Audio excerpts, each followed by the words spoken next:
오늘은 마태복음이 전하는 복음 그 68번째 시간입니다. 오늘 본문 말씀은요. 오늘 본문 말씀을 시작으로 마태복음 25장까지는 마태복음에 보면 유명한 5개의 강화가 있죠. 그 중에 마지막 강화인 감람산 강화에 해당되는 말씀이라 할 수 있습니다. 그리고 이 감람산 강화의 핵심은요. 마지막 때, 종말의 때에 대한 말씀이죠. 그렇지만 이 종말의 때의 이 말씀의 목적은요. 언제가 아니라 어떻게에 있습니다. 대부분 종말이라고 하면 많은 사람들은요. 언제 그 종말이 오는가? 그 종말의 때가 언제인가? 그렇게 언제에 관심을 두고 있다는 것이죠. 그런데 예수님께서는 이 종말에 대한 말씀을 우리에게 주실 때에 언제를 강조하지 않습니다. 오히려 그날은 나도 모른다. 그날이 도둑같이 이를 것이다. 그 언제에 대해서 말씀하시지 않는다는 것이죠. 그보다는 그 종말의 때가 반드시 올 것인데 그때를 늘 깨어 준비하라. 어떻게 관심을 두고 있다는 것입니다. 오늘도 우리는 이 말씀을 통해 언제 올 것인가에 대한 관심이 아니라 그 종말의 때를 어떻게 준비하며 어떻게 그날까지 우리의 삶을 살아낼 것인가, 그것에 지혜를 얻는 시간이 되기를 예수님의 이름으로 축복합니다. 우선 1절과 2절 말씀은 이 감람산 강화 말씀이 우리에게 주어지는 배경에 대한 말씀이죠. 그리고 3절부터 이제 이 감람산 강화의 본격적인 말씀이 시작되는 것입니다. 1절 말씀 우리 다시 한번 봉독해 보겠습니다.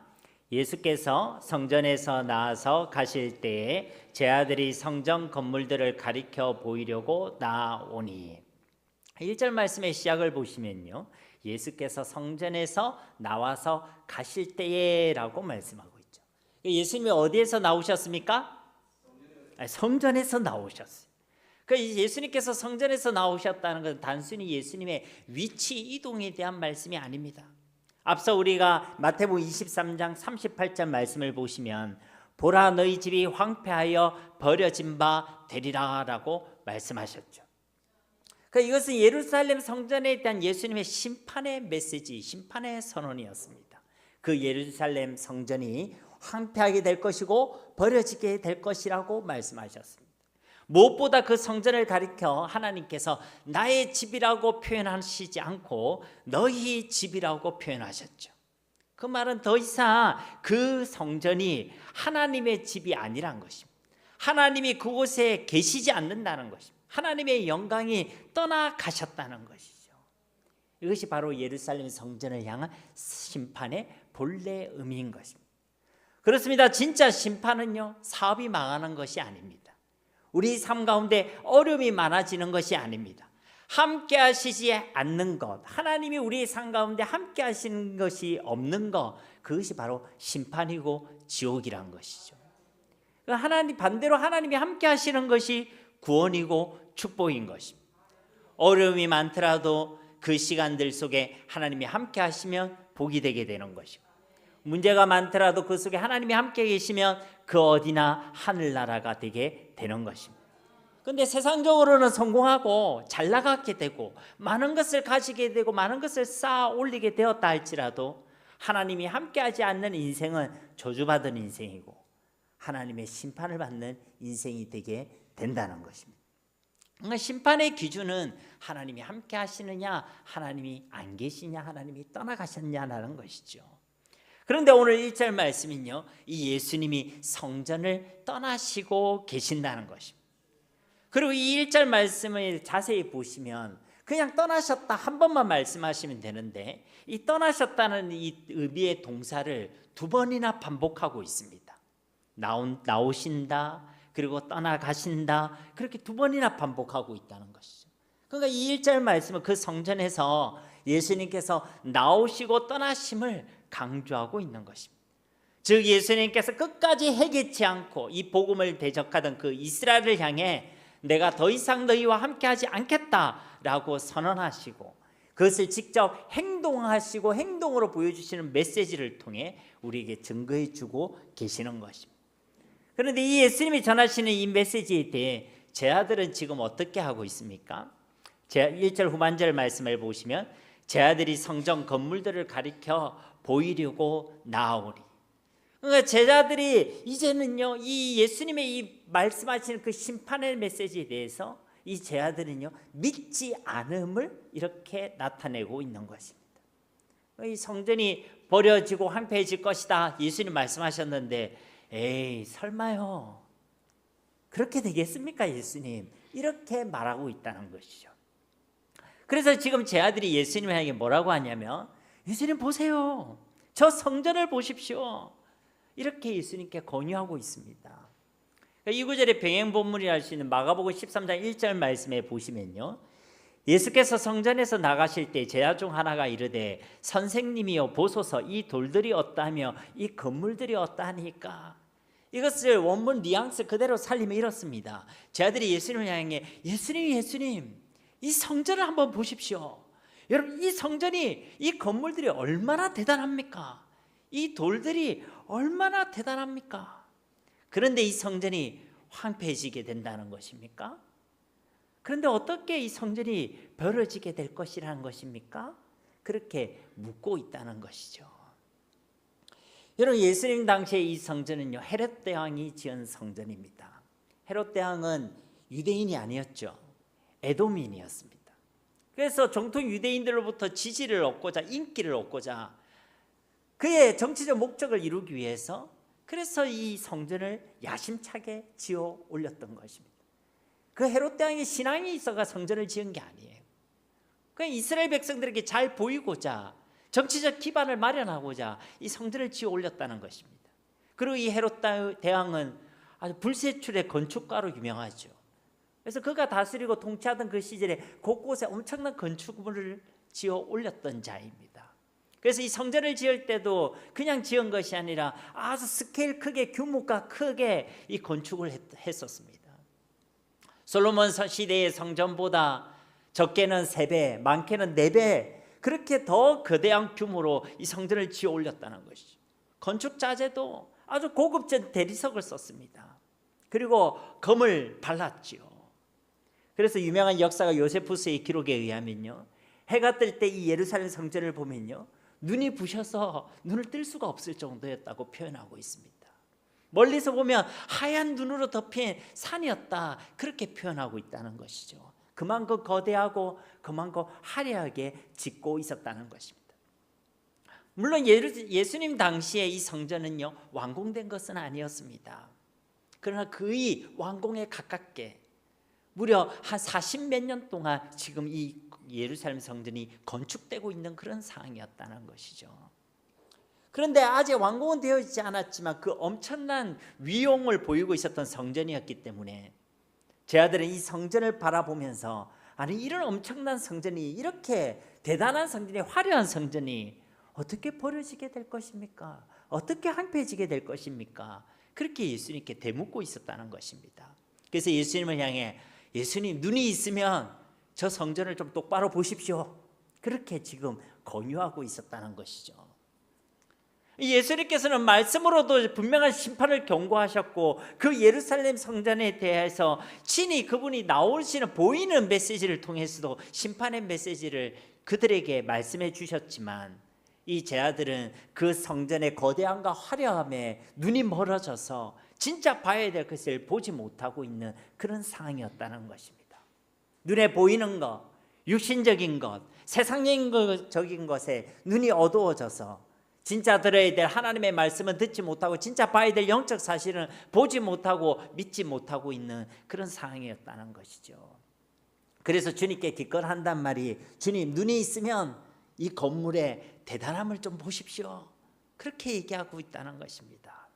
사랑하는 성도님 여러분, 우리가 바라봐야 될 것은 눈에 보이는 것이 아닙니다. 세상의 대단함과 육신의 화려함도 아닙니다. 우리는 하나님의 말씀에 귀를 기울이고 그 말씀을 주신 하나님께 우리의 시선을 두어야 될 줄로 믿습니다. 우리가 세상의 것에 눈이 어두워지면 하나님의 말씀이 들리지 않습니다. 우리가 육신의 화려함에 우리의 눈이, 시선이 가는 순간 우리는 그 하나님께 우리의 시선을 두지 못하게 된다는 것입니다. 우리가 생각할 때는 우리가 세상의 육신에도 눈을 두고 또 하나님께도 눈을 둘 수 있습니다. 우리는 그렇게 대단한 사람입니다 라고 착각할지 모르겠지만, 예수님께서 우리에게 분명히 말씀하셨습니다. 하나님과 재물을 겸하여 섬길 수 없다. 둘 중에 하나만 할 수 있다라고 말씀해 주셨다는 것이죠. 그러니 눈에 보이는 것의 대단함과 화려함과 편리함에 속지 마시기를 주님의 이름으로 축복합니다. 세상의 것에 없음으로 인하여 염려하고 두려워하고 낙심하지 마시기를 바랍니다. 우리가 진짜 두려워야 될 것은 세상의 것에 부족함과 없음이 아닙니다. 외적인 초라함도 아닙니다. 우리는 무엇을 두려워해야 됩니까? 하나님의 부재를 두려워해야 한다는 것입니다.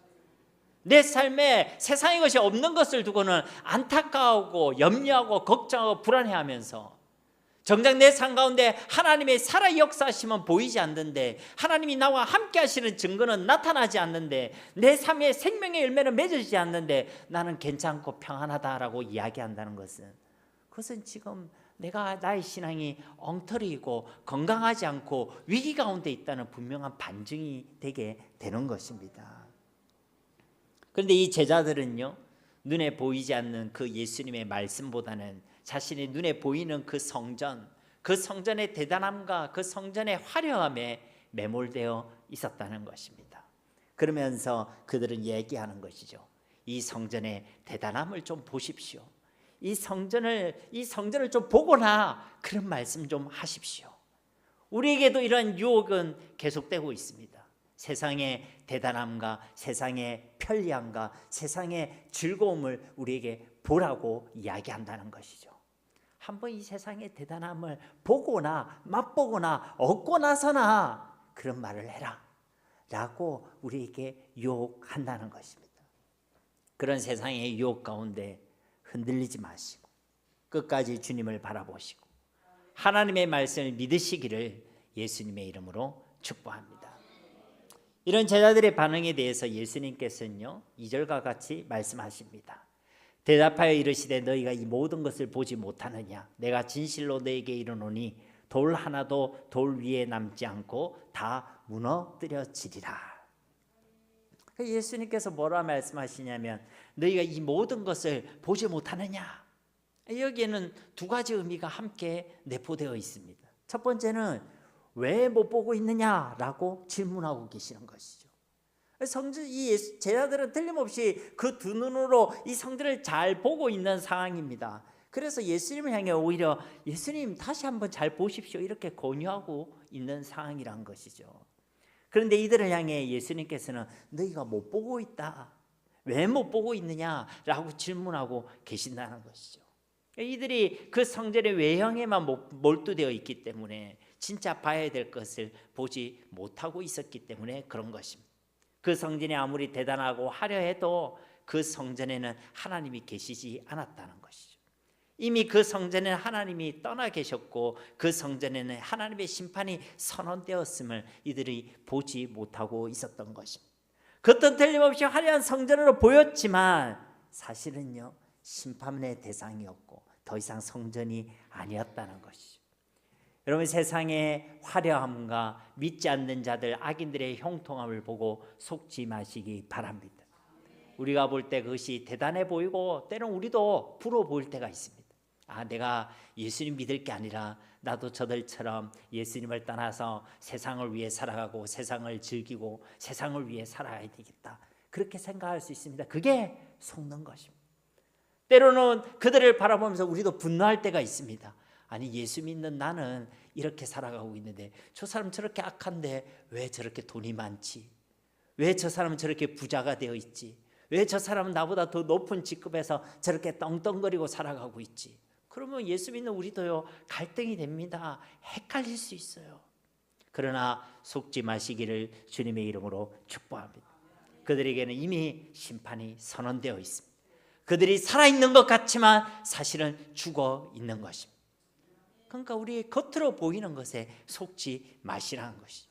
우리가 말씀을 믿고 영적인 것에 하나님의 은혜에 충만하며 그것이 보이게 되고 들리게 되어 있습니다. 세상을 부러워하지 않게 되어 있다는 것입니다. 아직도 내 마음속에 세상이 부럽고 세상이 너무나도 좋다. 세상에 없는 것으로 계속 내 마음이 불안하다.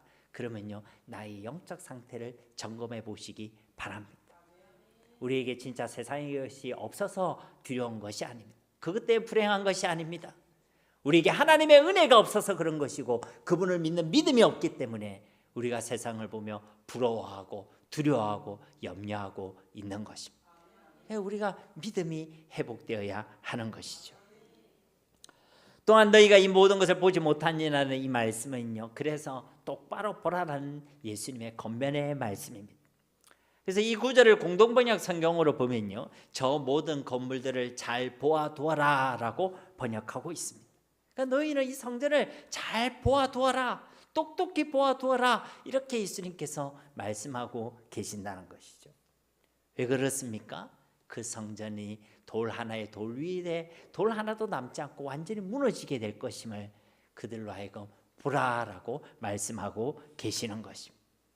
하나님의 말씀대로, 예수님의 말씀대로 그대로 이루어지는지 이루어지지 않는지 분명히 똑똑히 보라는 것이죠.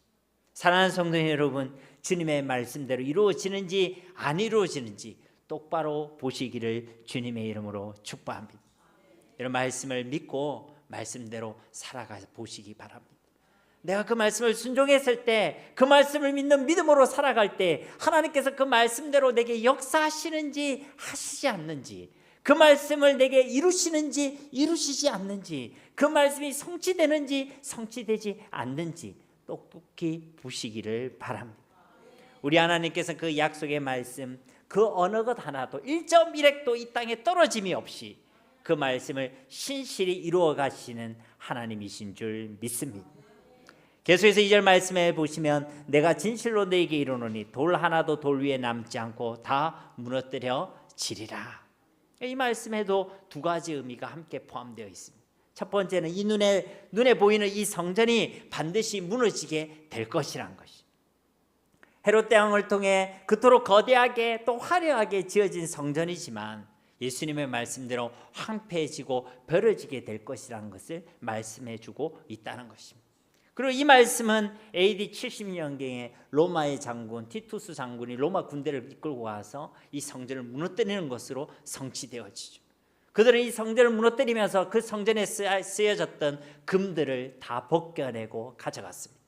그리고 그 성전에 사용되었던 그 대리석과 그 거대한 돌들을 골짜기 속에 다 던져서 버렸습니다. 그래서 돌 위에 돌 하나도 남지 않고 그 성전이 무너지게 되었다는 것입니다. 그것이 첫 번째 의미고, 두 번째 의미는 이제 성전 중심의 시대는요 끝났다는 것입니다. 당시 유대인들은요 눈에 보이는 이 예루살렘 성전을 중심으로 생활하고 신앙을 가지고 있었습니다. 그들이 생각할 때는 이 성전에만 하나님께서 거주하신다라고 생각했습니다. 그리고 성전에 가야지만 하나님을 만날 수 있다라고 생각했습니다. 왜냐하면 모든 번제와 속죄제는 이 예루살렘 성전에서만 가능한 일이었기 때문에 그런 것입니다. 그런데 이제 예수님께서는요 이 성전을 무너질 것을 말씀하시고 이제 이 성전 중심의 시대가 끝났음을 이렇게 선언하고 계시는 것입니다.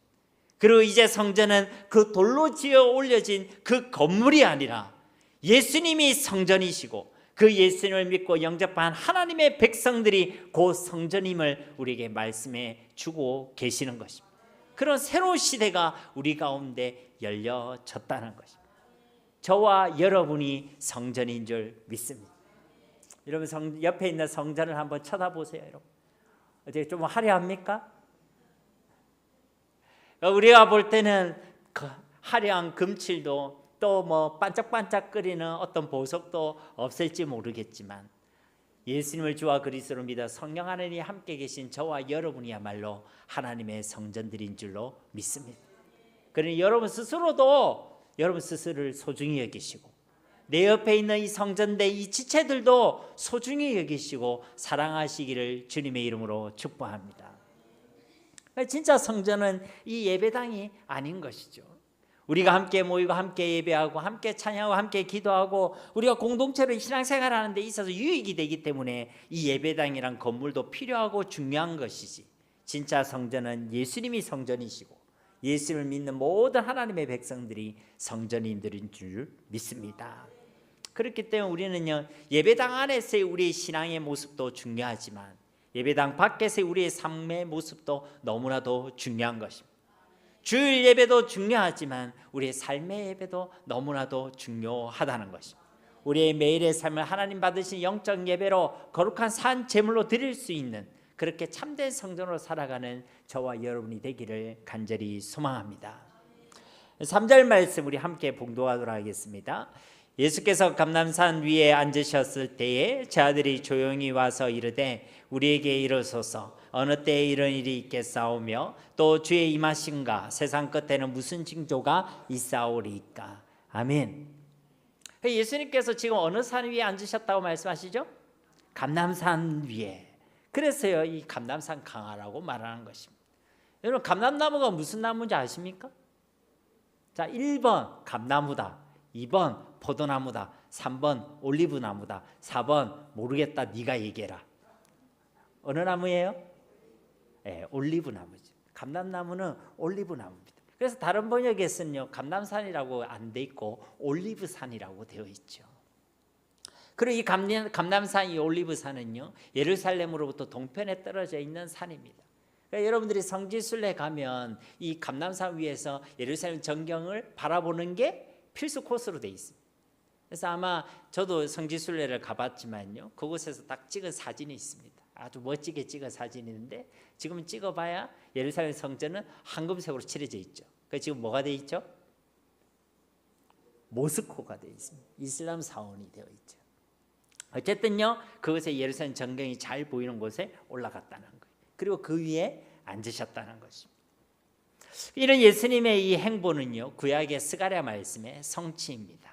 스가랴 14장 4절 말씀을 보시면 그날에 그의 발이 예루살렘 앞 곧 동쪽 감람산에 서실 것이요 감람산은 그 한가운데가 동서로 갈라져 매우 큰 골짜기가 되어서 산 절반은 북으로 절반은 남으로 옮기고 이리 되어 있죠. 이 스가랴 14장의 말씀은 하나님의 심판의 날에 대한 말씀입니다. 그때 여호와 하나님께서 감람산 위에 설 것이다라고 예언되어 있죠. 그리고 그 예언의 말씀대로 예수님께서 감람산 위에서 심판에 대한 말씀을 하고 계시는 것입니다. 마지막 때와 종말의 때에 대한 말씀을 주시고 계신다는 것이죠. 그리고 이런 상황 가운데 이제 제 아들이 질문하는 것으로 이 감람산 강화가 시작되고 있는 것입니다. 그들이 무엇을 질문하느냐? 3절 말씀을 계속해서 보시면 제 아들이 조용히 와서 이르되 우리에게 이르소서 어느 때에 이런 일이 있겠사오며 주의 임하심과 세상 끝에는 무슨 징조가 있겠습니까? 그러니까 예루살렘 성전을 가리켜 예수님께서 돌 하나도 돌 위에 남지 않고 다 무너질 것이다 라고 말씀하시니까 이 제 아들이 예수님께 나와 이와 같은 질문을 했다는 거예요. 첫째로 어떤 질문을 했냐면 어느 때에 이런 일이 있겠습니까? 여기서 말하는 이런 일은 무슨 일이겠어요, 여러분? 그렇죠. 예루살렘 성전이 무너지는 일. 그러니까 이들이 질문하고 있는 것은 예루살렘 성전이 그러면 언제 무너집니까? 이것을 지금 질문하고 있는 거예요. 두 번째 질문은요. 주의 임하심과 세상 끝에는 무슨 징조가 있습니까? 주의 임하심은 언제이고 그리고 세상 끝에는 그 주님의 임하심의 그 나를 나타내는 징조는 무엇입니까? 그것을 질문하고 있다는 거예요. 이런 주의 임하심은 무엇을 의미하겠습니까? 자, 여러분이 이해를 돕기 위해서 한번 여러분에게 질문을 던져보겠습니다. 지금 이 제 아들이 예수님의 십자가 부활을 이해하고 있어요? 이해하지 못하고 있어요? 이해하지 못하고 있죠. 그런데 예수님이 세상 끝에 우주적 종말의 그 시간 속에 다시 이 땅에 오실 그 재림까지를 이 제 아들이 이해하고 있겠습니까? 이해하지 못하고 있죠. 물론 뒤에 예수님께서는 이 주의 임하심을 종말, 우주적 종말과 다시 오신 그 재림으로 말씀하고 계십니다. 그러나 제 아들이 지금 말하고 있는 이 질문의 내용은 그 재림에 대한 질문이 아니에요. 지금 제 아들이 말하고 있는 이 주의 임하심이라는 것은요, 예수님께서 정치적 메시아, 군사적 그리고 경제적 메시아로서 지금 이 이스라엘 백성들 가운데 왕으로 등극하는 그때를 얘기하는 것입니다. 이들이 지금 생각하는 메시아는 자신들이 로마의 속국에 있는데 그곳에서 해방시켜줄 메시아로 이해하고 있었잖아요. 우리가 앞에 마태복음을 통해서 계속 그 말씀들을 나누었죠. 메시아를 오해하고 있었습니다. 그리스도를 오해하고 있었습니다. 자신들이 경제적으로도 부유해지고 이제 정치적으로도 해방되어지고 군사적으로 아주 강력한 그런 왕국을 세워줄 그런 사람의 왕으로 생각했다는 것이죠. 그래서 그런 정치적 메시아의 등극이 언제입니까? 그것을 질문하고 있었다는 것입니다. 그러니까 그 성전을 무너뜨리고 마침내 정치적, 군사적, 경제적 메시아로서 이 예수님께서 등극하시겠구나라는 생각을 가지고 있었고, 그때가 언제인지를 질문하고 있었고, 그리고 그것을 나타내는 징조와 현상은 무엇인지를 이 예수님께 질문하고 있었다는 것입니다. 이것은요, 이들이 사용한 이 세상이란 단어만 봐도 이해할 수가 있습니다. 이들은 세상 끝에 대해서 질문하고 있죠. 그런데 일반적인 세상을 나타내는 헬라어는요, 코스모스란 단어입니다. 온 우주, 온 세상을 얘기하는 것이죠. 그래서 그 세상의 끝이라는 것은 우리가 말하고 있는 우주적 종말을 얘기하는 것이죠. 그런데 이들이 말하고 있는 이 세상은요, 그 코스모스란 단어를 사용하고 있지 않습니다. 오히려 다른 단어를 사용하고 있죠. 아이온이라는 단어를 사용하고 있습니다. 이 단어는요, 시대, 시간, 세대라는 의미를 가지고 있습니다. 그러니까 이 세대의 끝은 언제입니까? 이 시대의 끝은 언제입니까? 라고 질문하고 있다는 것이죠. 우주적인 종말에 대해서 묻고 있는 것이 아니라 그들이 살고 있는 이 시대, 정치적으로 로마의 속국이 되어 있고 경제적으로 핍박해 있고 군사적으로 너무나도 약한 이 시대와 이 세대의 끝이 도대체 언제 끝나게 되겠습니까? 그것을 지금 질문하고 있다는 것입니다. 그러니까 이 이스라엘이라는 한 국가의 정치적 독립과 승리, 그리고 그 이스라엘의 회복에 대해서 그때가 언제인지를 질문하고 있다는 것입니다. 물론 이들에게 있어 성전의 무너지면요, 단순히 건물이 무너지는 일이 아닙니다. 이들에게 있어 성전이 무너지면요, 세상이 무너지는 것과 같은 의미였습니다. 그들이 생각하는 나라와 제도, 가치관이 완전히 무너진다는 것이죠. 그런데 이들은요, 그 성전의 무너짐을 새로운 이스라엘 국가의 건국 혹은 이스라엘 국가의 강력해짐에 대해서 그 강력해짐으로 생각했다는 것입니다. 새롭게 된다는 측면에서는 틀린 것이 아니죠. 그러나 예수님께서 말씀하시는 그 성전의 무너짐은 혈통적인 이스라엘이 아니라 새로운 영적 이스라엘을 세우시겠다는 것이고, 지역적인 이스라엘이 아니라 새로운 하나님의 나라를 이 땅에 세우시겠다고 선언하신 것입니다. 그런데 제 아들은 예수님의 말씀을 고작 눈에 보이는 예루살렘 성전과 이스라엘의 국가적, 정치적, 군사적 승리와 회복으로만 이해하고 있었다는 것입니다. 예수님이 답답하겠어요? 안 답답하겠어요?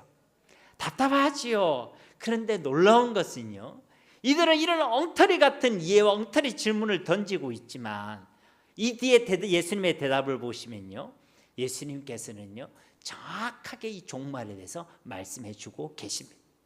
그런 이스라엘 한 나라에 국한된 이야기가 아니라 하나님 나라의 중심의 종말, 우주적인 종말에 대해서 예수께서는 정확하게 말씀해 주고 계신다는 것입니다. 물론 1차적으로는 예루살렘에 대한 심판을 말씀하시고 구속사적으로는 온 우주적 종말에 대해서 분명하게 말씀해 주고 있다는 것입니다. 질문은 엉터리인데 예수님의 대답은 너무나도 정확하고 지혜롭다는 것이죠. 우리는 이것을 4차 성어로 뭐라고 합니까? 네? 우문현답이라고 그랬죠. 그러니까 우문현답이라는 것이 딱 맞는 상황이라는 것입니다. 그리고 이 3절 말씀을 통해 우리가 확인할 수 있는 것은요, 예수님께서 말씀하신 이 심판과 종말에 대해서 제 아들의 관심은 여전히 어디에 있냐면 언제에 있다는 거예요. 그리고 징조에 있다는 것입니다. 이들의 관심은 여전히 언제 종말이 오는가, 언제 그때가 오는가, 그리고 징조와 그리고 표적은 무엇인가, 여기에만 관심을 가지고 있다는 것입니다.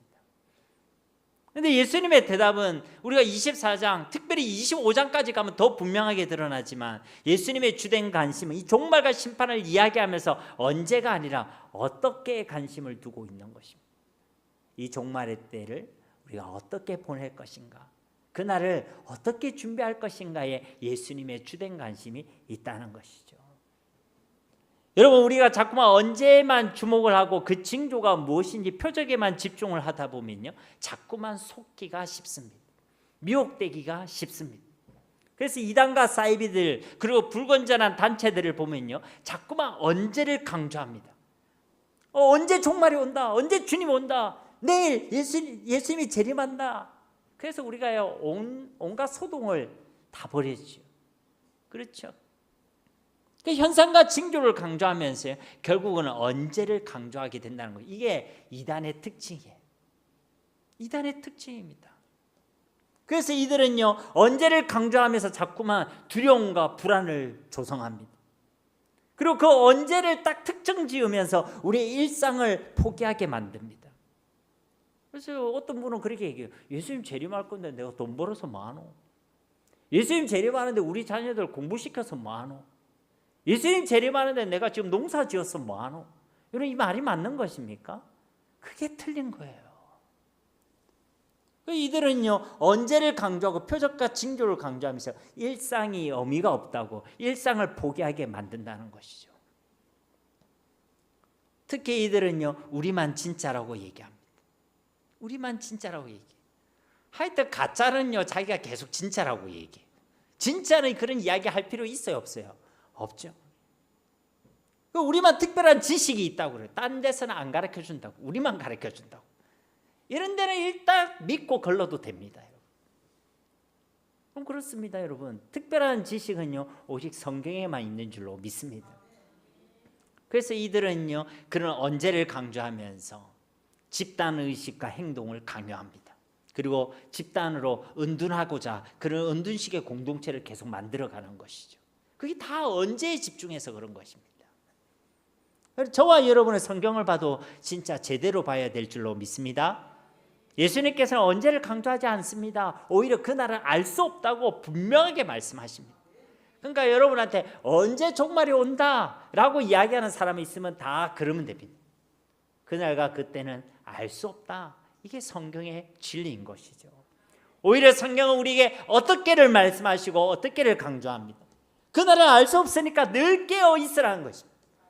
그날을 위해서 그날만 내일이네, 그러면 오늘만 내가 잘 버텨보자, 그런 게 아니라 그날을 알 수 없으니까 매일매일 항상 믿음으로 살아내라는 것입니다. 그리고 오늘의 최선을 다해라고 말씀하고 있는 것이죠. 오늘 내가 살아가는 그 삶이 그날을 준비하는 삶이 되기 때문에 그런 것입니다. 오늘 내가 믿음으로 사는 것이 바로 주님 다시 오실 그날을 준비하는 것이고, 오늘 내가 주신 그 사명에 충실한 것이 바로 그날을 준비하는 것입니다. 여러분, 우리가 그날을 준비한다는 것은 날마다 모여서 예배드리고 기도하고 찬송하고 직장 때려치우고 교회 다 모이고 이런 거 아닙니다. 여러분에게 주신 그 삶의 현장 가운데 믿음으로 살아내고 최선을 다해 살아나고 그리스도의 향기로 살아내는 것, 그것이 바로 그날을 준비하는 지혜인 줄 믿습니다. 여러분, 세상의 그런 헛된 교훈에 속지 마시고 건강한 종말론으로 살아가시기는 저와 여러분이 다 되시기를 주님의 이름으로 축복합니다. 우리는 그날이 있음을 기억하며 살아가야 돼요. 그러나 그 언제가 아니라 어떻게 주목해야 한다는 것입니다. 4절 말씀도 보시면 예수께서 대답하여 이르시되 너희가 사람의 미혹을 받지 않도록 주의하라. 즉 언제 종말이 이르겠으며 그때의 징조가 무엇입니까? 라고 묻는 그 제자들에게 예수님은 어떤 대답을 주고 계십니까? 그때 언제를 말씀해 주지 않죠. 징조에 대해서 먼저 말씀하시는 게 아닙니다. 오히려 어떻게를 말씀하시죠. 그 어떻게에 해당되는 그 말씀이 뭡니까? 너희가 사람의 미혹을 받지 않도록 주의하라. 그러니까 먼저는요, 주의하라는 것입니다. 미혹당하지 않도록 주의하라는 거예요. 무엇을 주의하라는 것입니까? 5절 말씀을 보시면 많은 사람이 내 이름으로 와서 이르되 나는 그리스도라 하여 많은 사람을 미혹하리라. 어떤 미혹당하지 않도록 주의라는데 어떤 미혹을 받지 않도록 주의라고 하느냐? 먼저는 내 이름으로 오는 자들이 있다는 것입니다. 여기서 내 이름은 누구 이름이죠? 예수님의 이름. 그러니까 이 미혹하는 자들은 나는 예수님을 반대한다, 부정한다, 예수를 믿지 않는다, 그렇게 이야기하지 않습니다. 오히려 나는 진짜 예수를 믿는다, 나는 진짜 믿음을 가졌다, 나는 진짜 진리를 믿는다, 그렇게 이야기한다는 것이죠. 그래서 여기서 더 나아가서 그래서 우리의 믿음이 더 특별한 믿음이고 우리의 믿음이야말로 참된 믿음이다 라고 이야기한다는 것입니다. 이런 사람들을 주의하라는 것이죠.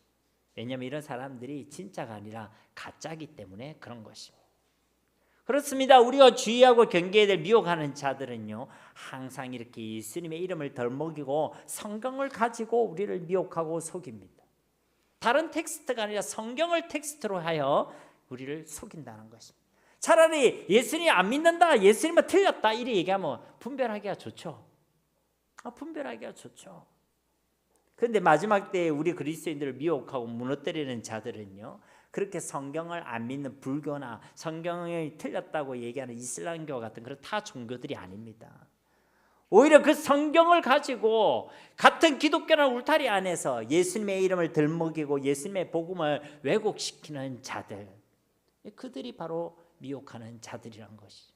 이단들과 사이비들, 그리고 불건전한 단체들이 여기에 해당되는 것입니다. 사랑하는 성도 여러분, 복음은 어렵지 않습니다. 오직 예수님만이 하나님의 아들 그리스도이심을 믿는 것이 복음입니다.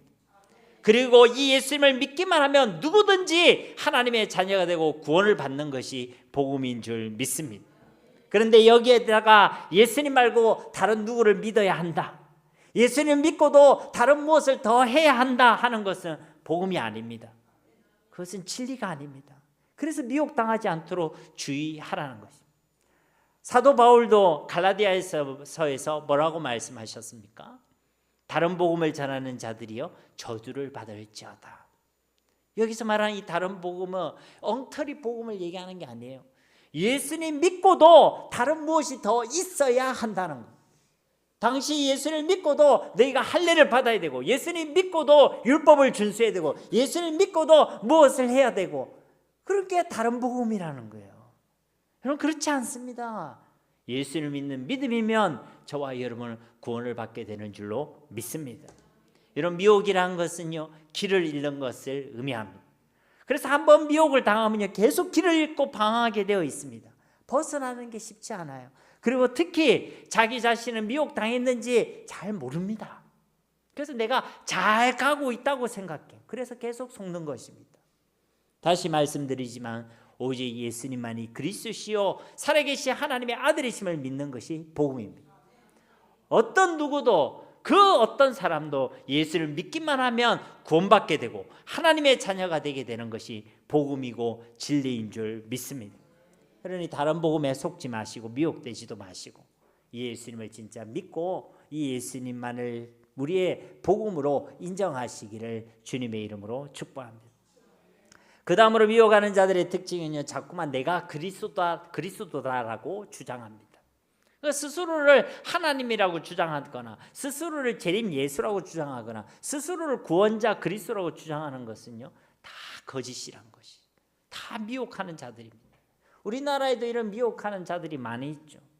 전도관 신앙촌을, 그리고 그렇게 집단 거주지와 그런 사업을 진행했던 박태선이라는 사람이 그 대표적인 인물 아닙니까? 우리나라 한국교회 이단의 어머니, 모태라고 할 수 있는 사람이 박태선이, 신앙촌, 전도관, 바로 여기에 해당되는 것이죠.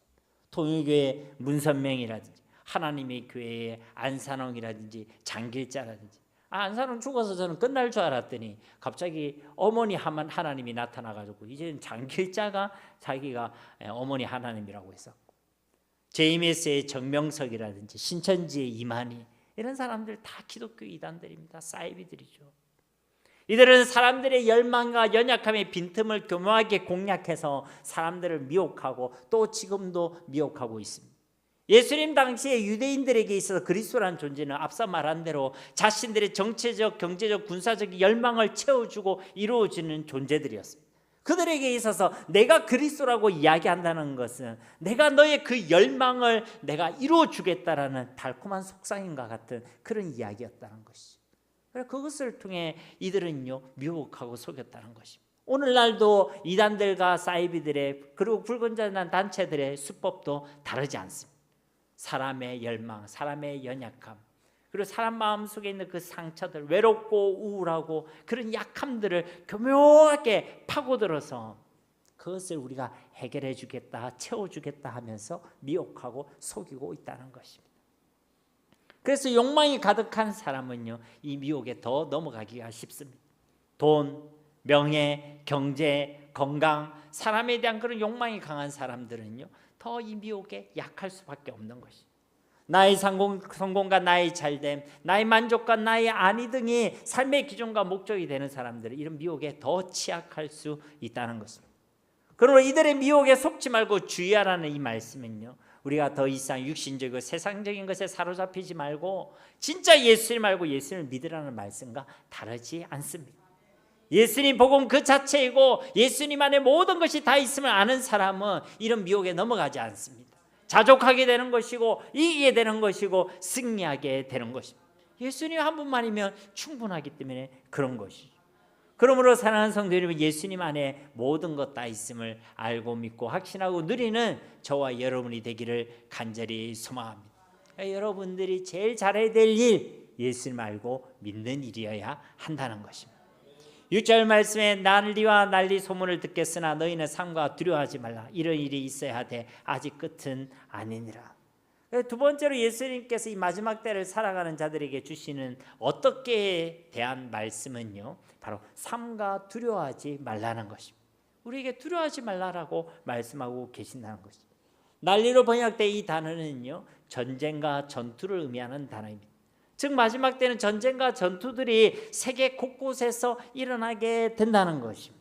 근데 여러분에게 한번 물어봅시다. 전쟁과 전투라는 것이 지금 이때만 있는 것입니까? 아니면 예수님 전에도 예수님 후에도 있어 왔던 것입니까? 그렇죠. 예수님 이후로도요, 그런 전쟁과 전투는요 계속되어져 왔습니다. 그래서 우리가 끔찍하게 기억하는 세계 1차 대전인 세계 2차 대전이라든지 그런 끔찍한 일들은요 과거에도 있었고 지금까지도 계속되고 있다는 것이죠. 그래서 예수님께서는 여기에 대해서 이런 일이 있어야 하되라고 말씀하십니다.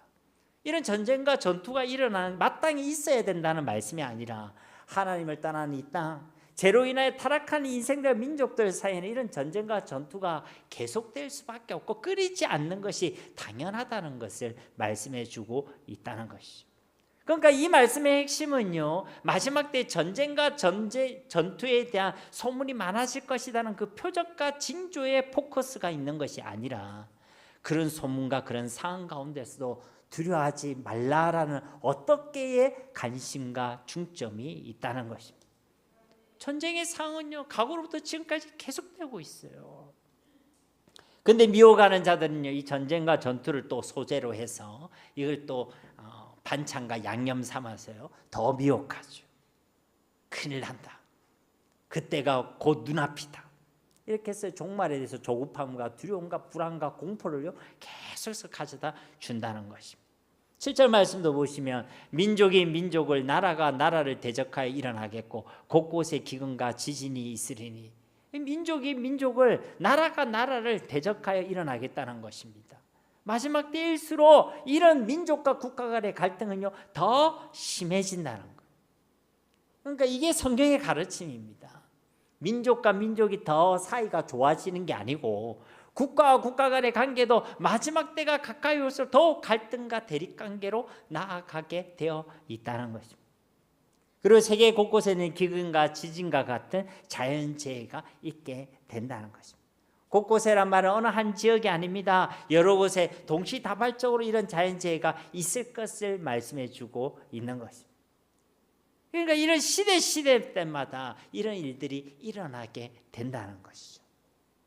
그리고 우리에게 말씀하는 것은 전쟁이 일어나면 이제 주님 내일 오시겠다, 그게 아니라는 거예요. 지진이 일어나면 주님 내일 오시겠구나, 그게 아니라는 거예요. 이런 현상과 징조가 마지막 때를 향하여 우리가 나아가고 있다는 분명한 징조이긴 하지만은 더 중요한 것은 그런 전쟁과 갈등 속에서, 그런 재해 속에서 우리가 기억할 것은 그것을 두려워하지 말라는 것입니다. 미혹의 세력들은 그것을 통해 우리에게 두려움과 불안과 공포를 통해서 우리의 삶을 좌지우지하려고 하지만은 그것에 휩쓸리지 말라는 것입니다. 분명히 우리 주님께서는 다시 오실 것입니다. 세상의 것은 분명히 우리 가운데 올 것입니다. 우리는 분명히 그 가운데 거룩한 두려움과 떨림으로 그날을 준비해야 될 것은 분명한 것입니다. 그러나 그것에 장악되어져서 일상을 포기하고 삶을 포기하고 건강하지 않는 믿음 가운데 거하는 것은 하나님께서 원하시는 것이 아니란 것이죠. 그래서 우리에게 두려워하지 말라라고 말씀하시는 것입니다. 우리에게 이 마지막 때를 보내면서 두 가지 권면을 주고 계시는 것이죠. 미혹당하지 않도록 주의하라. 결코 두려워하지 말라. 왜 두려워하지 말라는 것입니까? 8절 말씀해 보시면 이 모든 것은 재난의 시작이니라. 그리고 이 앞에 보면 이것이 끝이 아니니라 라고 말씀하시죠. 그런 전쟁이 일어나고 기근이 일어나고 자연재해가 일어난다고 벌써 끝이 왔다가 아니라 끝이 아니란 거예요. 이제 시작일 뿐이라는 것입니다. 여러분, 이 재난으로 번역된 이 단어는요, 헬라어로 오딘이라는 단어입니다. 그런데 이 오딘의 의미는 뭐냐면 출산의 고통을 의미하는 거예요. 그러니까 이 모든 것은 출산의 고통의 시작이라는 거예요. 여기 계신 대부분의 여성 성도님들은 너무나 잘 아시겠지만요, 출산에는 반드시 고통이 따르게 되어 있습니다. 그런데 그 고통의 시간 뒤에는 또 무엇이 오게 되어 있죠? 출산, 생명, 또 다른 생명이라는 열매가 따라오게 있는 것입니다. 그래서요, 이 산모들은요, 그 출산의 고통의 그 시간들을 견뎌내는 것입니다. 그 출산 뒤에 나를 통해 태어날 그 새 생명을 바라보면서 그 소망 가운데 이 고통의 시간을 인내하고 기쁨으로 버티고 또 그 출산의 때까지 조심하고 더 건강하게 준비하게 되는 것입니다.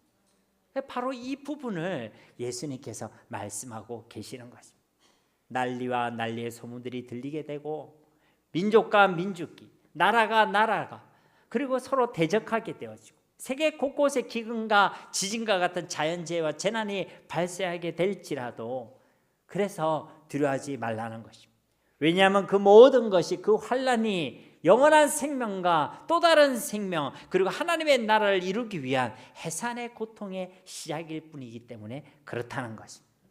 이 마지막 때의 이 징조는 단순히 재난과 환난과 고통의 시간이 아니라 이 땅에 하나님의 나라를 세우시기 위하여 또 우리에게 허락하신 그 영원한 생명과 구원을 완성하시기 위한 해상의 고통의 시간이라는 것입니다. 그래서 두려워하지 말라는 것입니다. 그리고 뒤에 말씀해 보면 끝까지 견뎌내라는 것입니다. 그리고 그날을 준비하면서 하는 것으로 우리에게 주신 이 복음의 사명을 충실히 감당해라는 것입니다. 그리고 이 모든 전쟁과 난리와 자연재해들 역시도 다 우리 하나님의 주권 속에 있음을 믿으시기를 바랍니다. 이런 믿음과 이런 신앙이 있는 자들은 두려움과 공포에 사로잡히지 않습니다. 미혹되지 않습니다.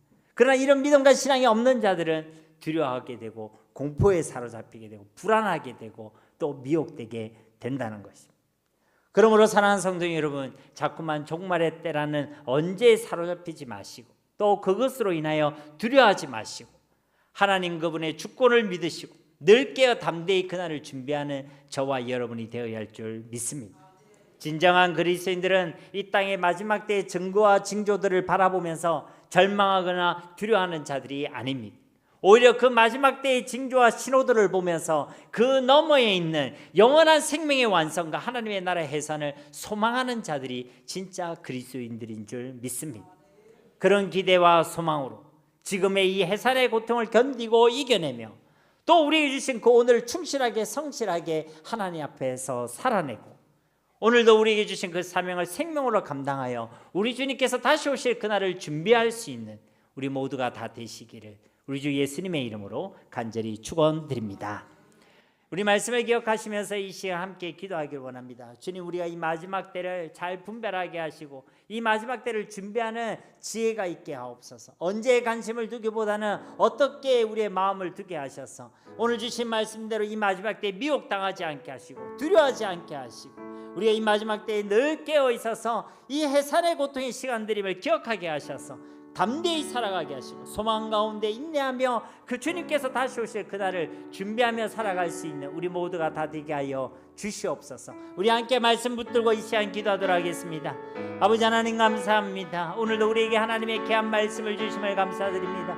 주님께서 반드시 다시 오실 것입니다. 그 징조와 표적들이 오늘 우리가 살아가는 이 시대 가운데도 계속되어지고 있음을 우리가 보게 되어집니다. 주님, 우리 이 마지막 때에 주님 주신 표적과 징조들을 우리가 잘 분별하게 하옵소서. 이 마지막 때를 늘 깨어 준비할 수 있는 지혜와 믿음이 우리 가운데 있게 하여 주시옵소서. 언제에 관심을 두기보다는 어떻게 우리의 마음을 두게 하셔서 우리에게 주신 이 오늘과 매일의 삶을 주님께서 주신 그 지혜로 살아내며 또 우리 주님 오실 그날을 준비하며 살아갈 수 있는 저희 모두가 되게 하여 주시옵소서. 이 마지막 때에 미혹당하지 않게 하여 주시옵소서. 예수님을 분명히 알게 하시고 예수님이 복음임을 고백하게 하시고 예수님 안에 모든 것 다 있음을 기억하게 하셔서 자족하게 하시고 믿음으로 살아가게 하시고 하나님 승리할 수 있는 주님의 백성들이 다 되게 하여 주시옵소서. 이 마지막 때에 두려워하지 않게 하옵소서. 난리와 난리에 대한 소문이 들려오고 민족과 민족이 나라와 나라가 서로 갈등하고 대립하며 이 땅의 전쟁이 그치지 않을 이때에도 또 기근과 지정과 같은 재해와 또 어려움이 이 땅 가운데 가득할 때에도 하나님 우리가 결코 두려워하지 않게 하시고 하나님 결코 불안해하지 않게 하시고 이 세상에 속지 않게 하시고 이 마지막 때를 우리가 살아가고 있음을 기억하게 하시어 늘 깨어 기도하게 하시고 이 모든 하나님과 징조들이 하나님의 나라와 영원한 생명과 승리를 위한 해산의 고통의 시간임을 기억하게 하시어 담대하게 하시고 소망 가운데 살아가게 하시고 우리 주님께서 오실 그날을 주님 앞에서 성실함으로 충성함으로 준비하며 예비하며 살아갈 수 있는 주님의 백성들이 다 되게 하여 주시옵소서. 우리 주님 다시 오실 그날을 준비하는 자들 되게 하시고 그런 지혜로운 사람들 되게 하시고 끝까지 믿음으로 이기고 승리하며 견디며 우리에게 맡기신 복음의 사명을 생명으로 감당할 수 있는 주님의 백성들 다 되게 하여 주시옵소서. 말씀대로 일하시고 역사하실 주님을 믿습니다. 다시 오실 우리 주 예수 그리스도의 이름으로 간절히 기도드립니다. 아멘.